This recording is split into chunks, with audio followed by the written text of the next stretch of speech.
Hi, this is Jim Kreitler from Genesys Telecommunications Labs. I'm here to take you through a brief demo of our webRTC capabilities here at Genesys.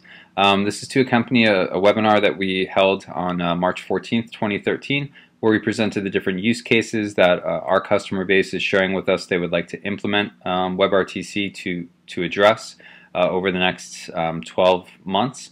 And also where our friends from Google presented the different endpoints that having a WebRTC capable agent desktop via a browser, the different devices that capability makes viable for your customer service operation. So with that, let's go ahead and get into the demo. What I'm going to do to show this demo is basically bring up my browser. You're going to see here I've got the Genesys website. This is the entire Genesys website. We've just basically taken it and put it on a couple of different servers. And what you can see here is that the whole website is there, but what we've done is we've customized a couple pages, such as this Genesys SIP page I'm going to navigate to right now, with this Talk to Us button. And what this is basically the Genesys WebRTC capable Java applet. When I click this Talk to Us button, I'm going to be launching a call from my browser directly into a Genesys environment, basically directly into a contact center that is equipped with our WebRTC gateway. Now this gateway basically serves, if you look at this this architecture right here, basically serves as a SIP proxy, and what we do with this WebRTC gateway is we convert WebRTC traffic into SIP and RTP. So the signaling SIP, the media RTP, and from there we can handle it like any other call within a contact center. So we can play on hold treatments, we can do video on hold, we can enable you to use your existing routing strategies, reporting capabilities, and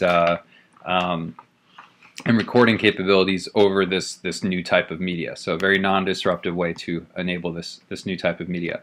When I click this Talk to Us button, you're going to see a couple things. First, you're going to see the browser ask me to if this website is able to use my camera and my microphone.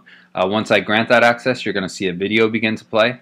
Again, this is a dynamic video on hold treatment because we employed that strategy or the topology I showed you there, and we've created this WebRTC gateway.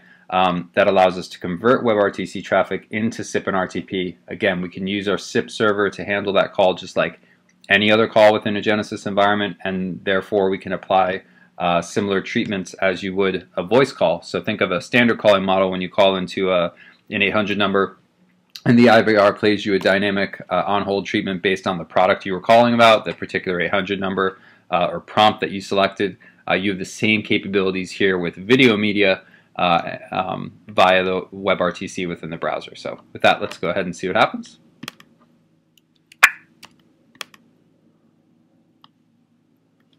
So you see I get asked if the website can use my camera and microphone. I'm going to click Allow.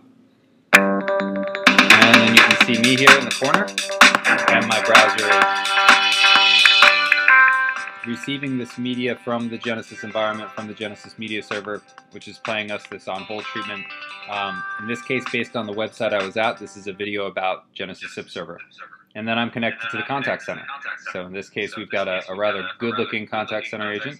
That's it's actually my little dog there that's agreed to help us out with this demo, as no one else was available today. But I'm going to go ahead and take myself off of mute, so again you can hear that echo. So with that, it's a little painful to listen to for too long, but you can hear that the two computers are connected. So we are making a browser-to-browser call over the internet. And again, the great benefits to this are I've launched a call from directly within a browser. I haven't had to exit out of this page, enter in any of my personal information. I was able to just click on a button. I was served rich content, video on demand that kept me engaged, kept me sitting there without navigating to other pages and browsing other products. And then I was immediately connected to the first suitable agent, in this case a little dog, that could take my call. So with that, we'll thank Jack and move on to the other side of the demo. All right, so that's how it looks from a consumer perspective. Again, a lot of different Genesys customers are very interested in deploying this in the very near future. We shared the different use cases on our webinar of healthcare, education, retail and investment banking, and actual physical online retail and device and telecommunication sales and setup. Those are the primary areas where we've seen the early adopters want to adopt this, but given the webinar and the type of folks that showed up for the webinar on the 14th, I would say that there's very broad interest in this across just about every vertical that we serve. So with that said, let's show the agent side, because the consumer side is only one half of these capabilities. If I could just go ahead and exit out of Chrome here, and I'll come back in. On this other PC that I've got here, I'm going to go ahead and go to the consumer-facing page, the other side of the demo. And that will free up my agent desktop for me to join. Okay, so now I'll go into the agent desktop side from this PC. And you'll see that I'll be taken to a login page where I'll just enter some credentials. That's one of the really interesting aspects of being able to use webRTC as an agent endpoint. Really all you need to do in the future is give your customer service representatives, no matter where they're located, in a contact center, an outsourcer site, in your branch office and retail locations, you just need to point them to a URL and give them some credentials, and they will be able to log in and become an agent, a multimedia capable agent if you'd like, basically on demand. So you'll see I click login here. My agent desktop loads. I'm asked if the application can use, or the website can use, my camera and microphone. I'm going to allow it. And then you'll see the webRTC endpoint. Basically, my multimedia capable endpoint is loading here in the top left of my screen. And then the rest of the desktop is really not the focus of the demo here. This is just a sample desktop. Has all the capabilities that an agent would need to field calls. They can go ready, not ready here. They can enter into aux states like after call work, check out their call log, view and manage their voicemails. They can launch calls. They can manage their presence again. They can control the call along here along the bottom. These grayed out buttons, they're grayed out only because I don't have an active call at this moment. And then as this call that I'm going to launch comes in from the website, we'll get all of our screen pop and our attached data here. We'll have a place to enter in notes about the customer interaction. So all standard agent capabilities. What we're really highlighting in this demo is the fact that right now the browser is the endpoint. It's not like we've reached a web-based thin client agent desktop such as already exists widely in the market today, and then we have an auxiliary endpoint like a SIP endpoint loaded on the PC. This is actually a browser, an endpoint directly within the browser that's completely multimedia capable. And that really does open up some different possibilities, some much more flexible capabilities as far as who can become an agent, how quickly, how easily it is to manage it, and what devices those individuals use. So that's why it was great to have Google on our webinar the other day, because Google sells a bunch of very interesting devices that now that you can actually have not only the agent desktop, but the endpoint within the browser, these start to become very cost-effective, very interesting endpoints that a lot of our customers are looking at using in their customer service operation. So with that, let me go ahead and launch the call and actually show it in action. So you're going to hear a little bit of music, the same music that you heard before as the video on hold gets played on my other PC.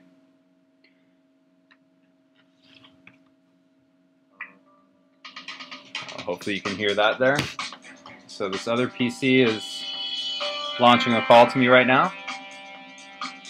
And about another 5 seconds I should be connected to this agent. And there you have it. Let me go on mute again here.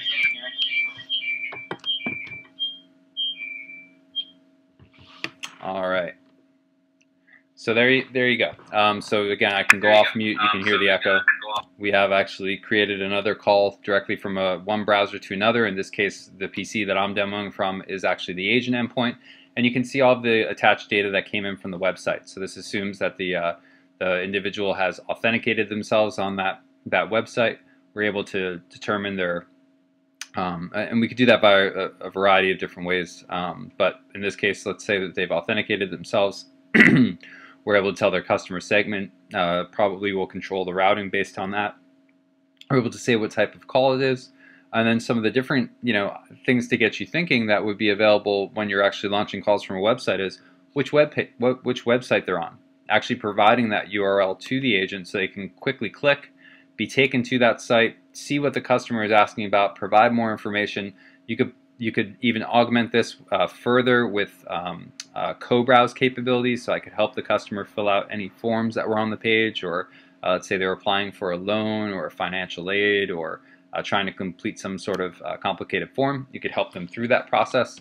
And then again, when we were talking about those different retail cases, maybe I would even augment this further by being able to share my screen or share another device in another window for that customer. So I would both have a voice or video communication directly from the browser with the contact center, and then I could either share the website, co-browse that website, or even use some other technology to enable multi-device share or a screen share type of a scenario. So very interesting to all those different verticals I listed before.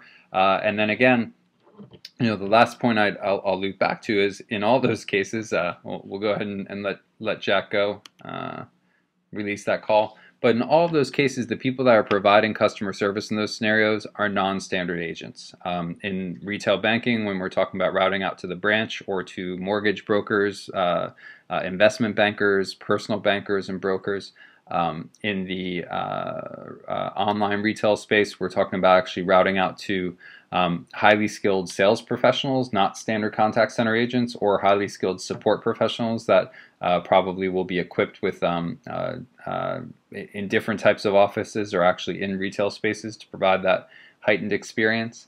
We're already routing out to campuses in the for-profit education space, and of course out to different healthcare point-of-care facilities or even mobile individuals. So being that these folks are not within a contact center or at an outsourcer site in front of a PC with a phone next to them, again, the ability to deliver not only the application but actually the media via the browser really makes those use cases a lot easier to implement, a lot easier to administer. And actually opens up those type of workers to using different types of devices, such as the different Google devices that Vidya shared on our webinar. Due to the cost-effective nature of those devices, the manageability and the security of those devices, when you couple them with the ability to deliver media endpoints basically dynamically via the browser, it really does make them very exciting, flexible options for your contact center or your customer service operation that can improve service, improve flexibility, while at the same time drastically bringing down the OpEx and CapEx associated with running your operation. So hopefully that brief demo gives you a good idea of what the capabilities look like, of how real they are today, and how exciting they might be for your contact center operation. We greatly look forward to discussing them with you further, and encourage you to reach out to us if webRTC on the agent side and or the consumer side are interesting things for you. And also we would encourage you to reach out to Google to discuss those devices, that these capabilities do make viable devices for your customer service operation. So thank you. If you're viewing this directly following our webinar and you're at Enterprise Connect, please visit us at booth number 500, and we look forward to talking to you again soon. Thanks.